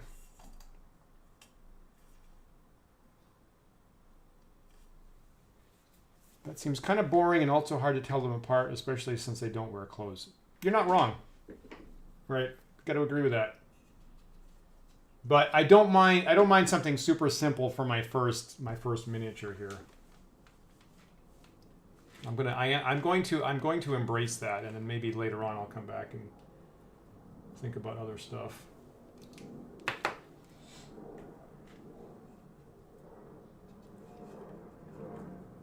Step one is just, can Dan paint a gray blob? Which is not, I don't have a lock on it, but I think I'm doing okay so far.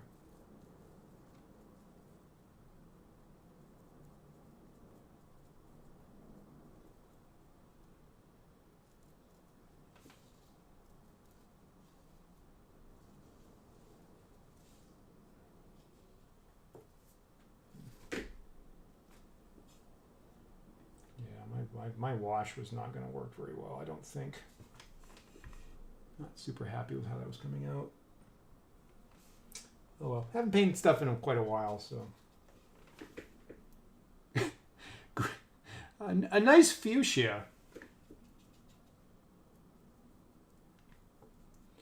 It's funny, you know, whenever fuchsia comes up, one of the mall stores when I was a kid that had interesting, actually that had the Star Frontiers miniatures. Now to think about it, in the mall, I think in Newington, New Hampshire, was called Eric Fuchs Hobbies, I think. And for some reason, the color fuchsia always makes me think of that hobby store.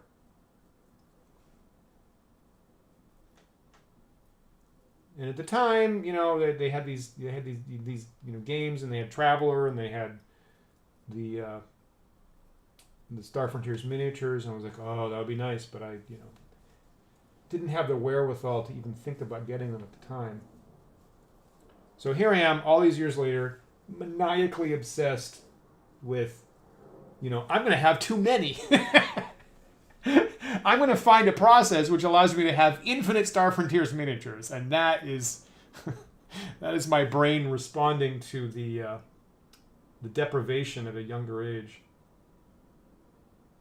Okay, universe, you think you're going to keep that away from me?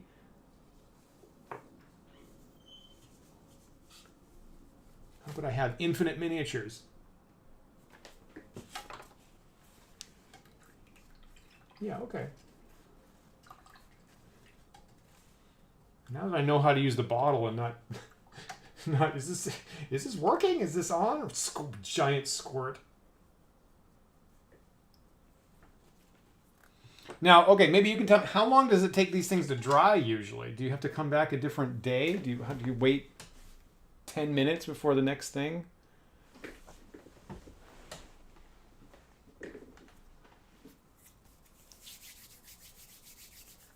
Yeah, and now that I think about it,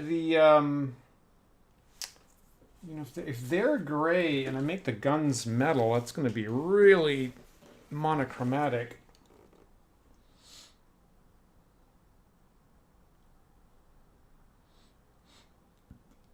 Yeah, I guess on the box, that's what this guy looks like. He's gray with like kind of a brownish, purplish bandolier, and that's it. I guess they made his eyes a little darker.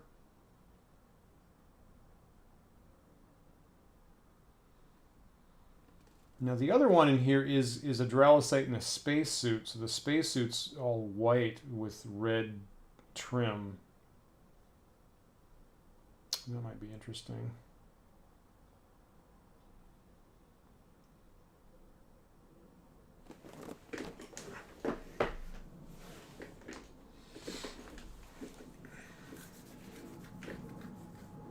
Does the box tell me how long these things take to dry?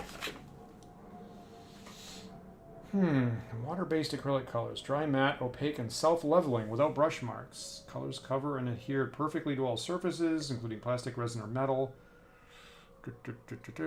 All colors are produced with the highest pigment concentration and the most light, fast pigments available. Get that in a whole bunch of different languages. I don't know. You could give them all big, colorful, freehand tattoos. Oh my. You may need to watch another stream, sir. That is.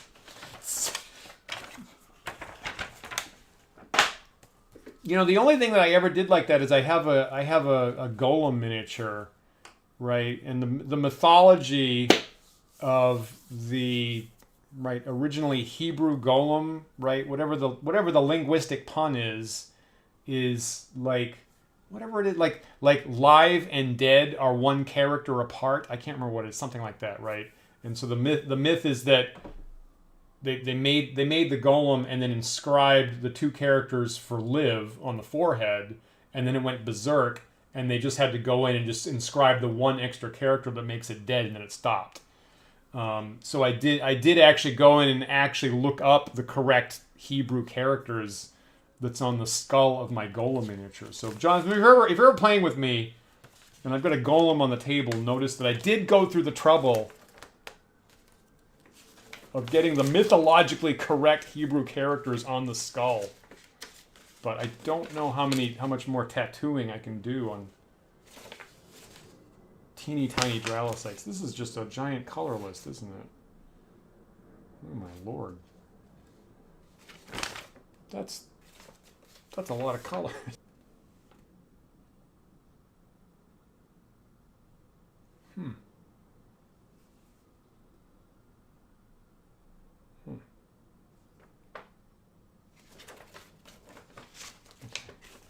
Try to not get obsessed with that.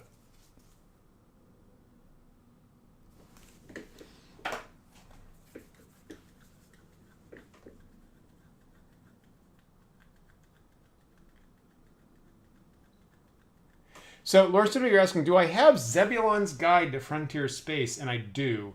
And I don't like it. I think I'm probably not alone. And I can't remember the author's name at this point. It came out a number of years later by different writers. It vastly changed a lot of stuff about the Star Frontiers campaign universe. A lot. And yeah, it added 4 races. It it made a what was a sinister robot race into like a totally friendly race, and totally overhauled the whole mechanics. Right, what used to be just a percentile roll under turned into this table based like levels of success thing. Completely changed the whole core mechanic. Completely changed the skill system. Completely changed a lot of the backstory of the campaign universe. In a lot of ways, what was it like? Change like what was like the dominant like corporation became just like an also-ran.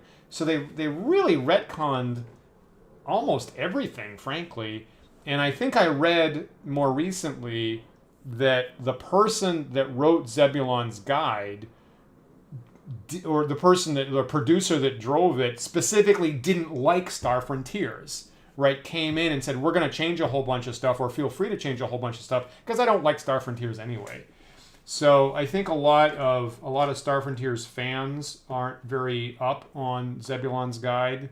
It's kind of like Matrix 2-y, if you know what I mean. So I do have it, and I read it. It's got a great cover. I was, when it first came out, I was enthusiastic about it, but it changed so much stuff that it's kind of hard to wrap your head around. So I think a lot of us kind of ignore that potentially. I think it's worse than like Unearthed Arcana is like troubling, and Zebulon's Guide is almost arguably intentionally offensive.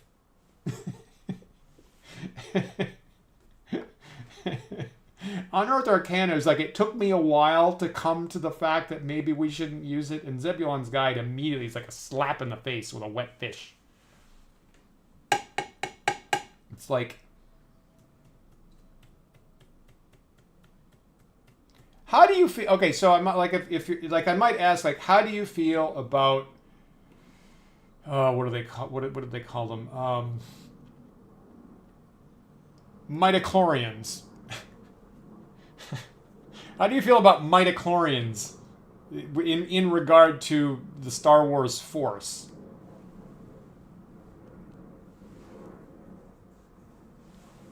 Good, bad, indifferent?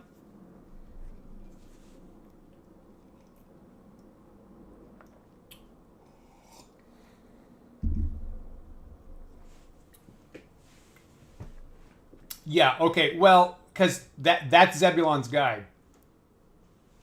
Zebulon's Guide is kind of like, let's do some midichlorian. I believe literally, I think that Zebulon's Guide has like psionic rules, right? It has psychic rules, which wasn't in the book before. So the whole thing is very like over like the backstory and the skills and the mechanics, and like it's very like let's do midichlorians really big.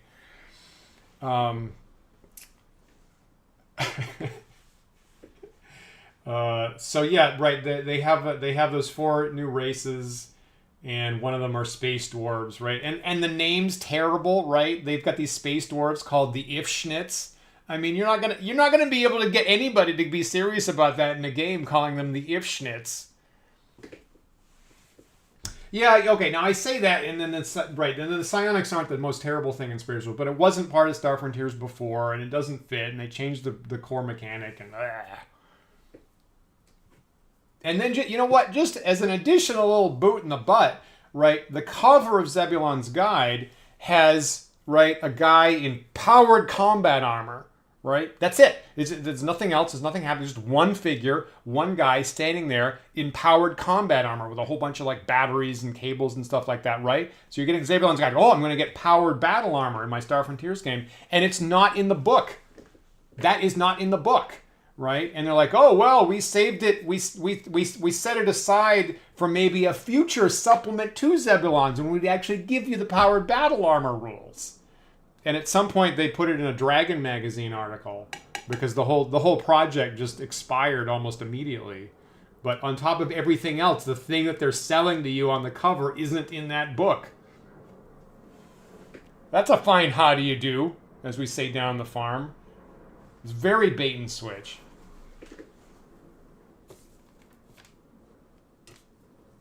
Are these guys dry? I can't. No, am I touching them too soon? Actually, I didn't get total coverage here.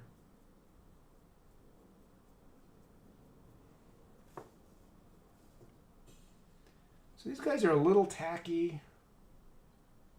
I don't know if I should put more paint on top of them.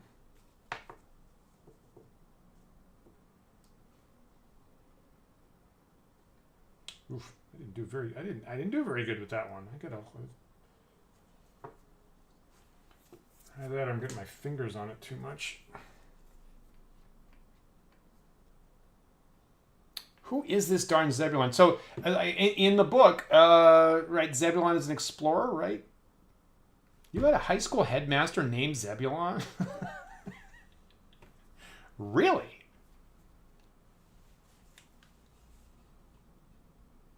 Fascinating. Too much there. Let me just touch up my Drell sight so tiny little bit here. Okay, so I'm realizing some of these paints have different textures. Like the gray is kind of more creamy as it comes out, but the blue is more watery. So I got to be careful that I don't dump out a giant amount of blue. Right, Zebulon is supposed to be some kind of explorer. Now again, that wasn't in the original rules, but then in these rules they're saying, oh, he's responsible for all the mapping and all the whatever, I don't know.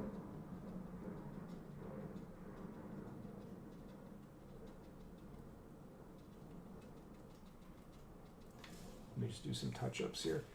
The other thing that irritates me is that Zebulon says, right, the whole... Oh, man, I didn't get the right tone. Oh, God, I'm so bad at this.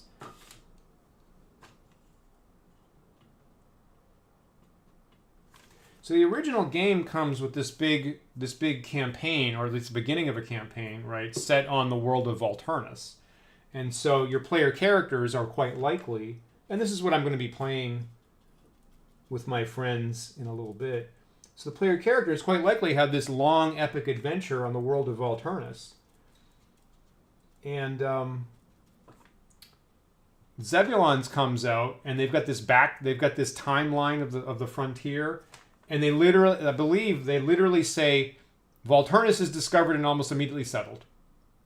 It's literally one sentence. And I'm like, that really feels like it's kicking sand in your face about like what has been important up until now. Oh man, I totally didn't get this skin tone the same. I'm really terrible at this.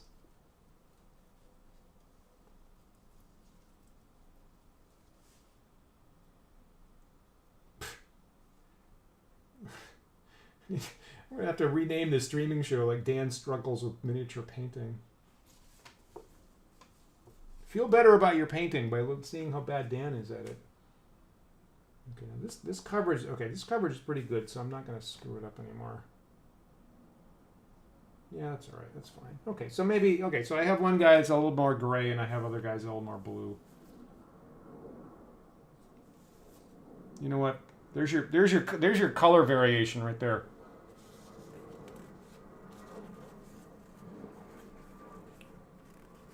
like Volo for space. I'm not actually aware enough about what's in Volo's guide to whatever, but yes, that feels about right. Were the Sathar mysteries ever revealed in the game, like their home planet? Their home planet, no. In fact, interestingly, it took me a long time to digest this, but nobody's home planet was ever revealed. Nobody's. And it's a little bit, it's just slightly cagey, but if I go back and read any of the rules, it is the campaign area is called the Frontier, which I guess signals what's happening, is that all 4 alien races, including humans, right, have expanded into this area where they've met, but none of the star systems or planets are actually where any of them originate from. It doesn't exactly say that, but that's got to be the case. My current interpretation, I think if it comes up in my games, I'm going to say you've been cut off. Like the 4 races expanded, you met here, and the Sathars like cut you off, and you don't have travel to your home planets anymore. But so in synthesis with that, the Sathar home planet was never revealed, but there are a couple adventures called I think it's called the Beyond the Frontier trilogy, and I think one of the adventures is called Face of the Enemy, where you at least finally find a Sathar-controlled star system and take over, like invade one of their bases and get on their home territory for the first time. Actually take over one of their bases is one of the goals. So you at least to get to that point. And the adventure has like more information about their societal structure and internal politics and stuff like that.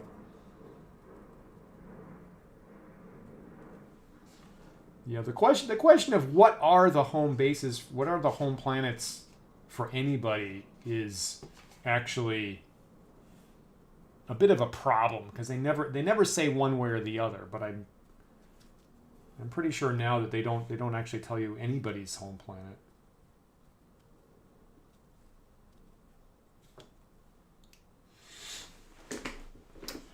All right, so okay, so it's a little past 11 actually. So I'm going to say I have. So Dan has semi-successfully painted some gray blobs, and I think I'm going to call that a victory, because it's better than I can do sometimes.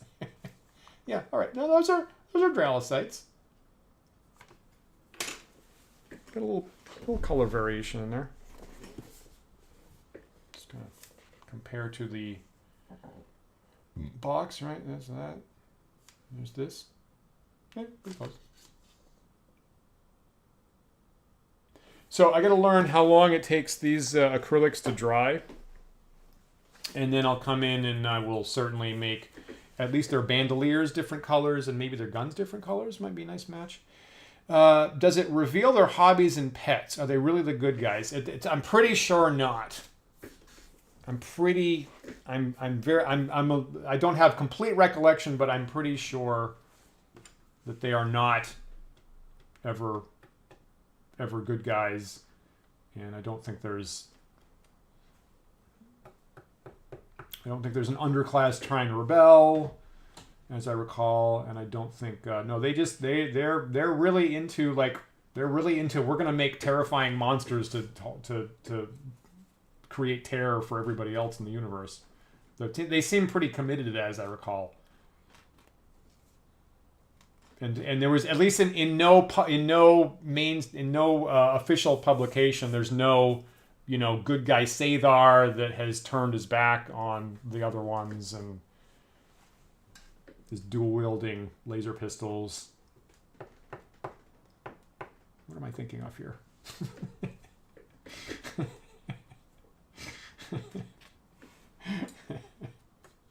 No, they're actually real monsters.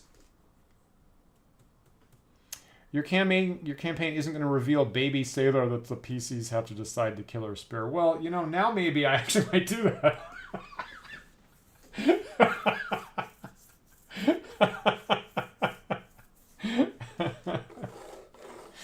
as I've said before, Isabel and I are rewatching. I mean, so she's watching for the first time, and I'm rewatching Rick and Morty, and so I'm delighted that she's super super entertained by the nihilism and the hyper violence, and so yeah, I feel like something. If I were to bring that into a campaign or game, it would probably be like pretty comically dark, possibly. Yeah. All right, so I'm going to wrap up the stream here, and I'm going to say I haven't screwed up my miniatures too badly. So far, so good, I think. And we'll plan to cycle back next Thursday, right at 9 p.m. Eastern time again. And I will flip over the Yazirian mold that we made tonight, which is currently setting. So far, so good. The rubber hasn't poured out of my my mold box without the liner, so I think that might be kind of an efficiency. So we'll crack that open, see how it's doing next time. Flip it over, make the second part of the mold. A week after that, hopefully we'll be casting in the kitchen. Maybe add some more color to my Dralicite miniatures next time, possibly. And again, if you are not a patron, right, thanks to all the viewers tonight, thanks to the patrons of Wandering DMs. If you'd like to join them, go to patreon.com/wanderingdms. Again, all the tiers get you access to our Discord server where the conversation about miniatures and role-playing is happening all the time. Don't forget, Paul and I will be back this Sunday for the regular Wandering DMs talk show. So that's Sunday, 1 p.m. Eastern time on YouTube and Twitch. And we'll look forward to seeing you there. And I hope you have a good weekend. And I'll look forward to seeing you again next Thursday night for more of Dan's Old Time Mini Show. Thanks so much for hanging out. You guys make it so much more enjoyable. And also the assistance that I need once in a while and the reminders. Have a good night. I'll see you next time.